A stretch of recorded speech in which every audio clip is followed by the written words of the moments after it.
Let's call it Gary V. If you talk about a seasoned market player, like a dude like that, all of a sudden you see them on LinkedIn promoting NFTs and promoting these images of a cat that are selling for millions and whatever. You do get the feeling that this is sort of a bubble that they're inflating, right? So yeah, what would you say to the people that think NFTs are a bubble or NFT art is a bubble that's about to pop any point? What's remaining if it is a bubble, and if it pops, and or where do you draw the distinction of what's worthwhile? And of course, there must be certain pieces that aren't. Yeah, I mean, people called Bitcoin a bubble back in 2017, right? And when the bubble pops, they thought it was the end of Bitcoin.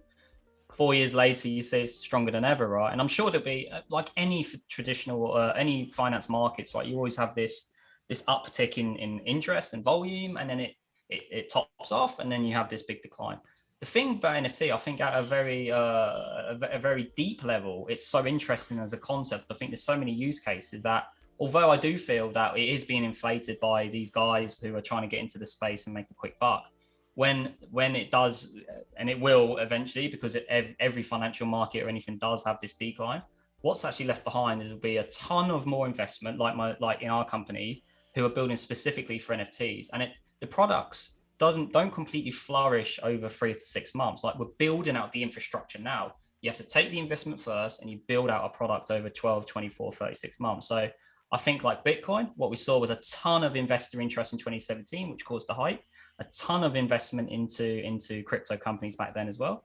And then it quietened down for a few years. But again, you see the growth of all these businesses which took the investment at that period to cause another spike. I'm certain NFTs would be no different.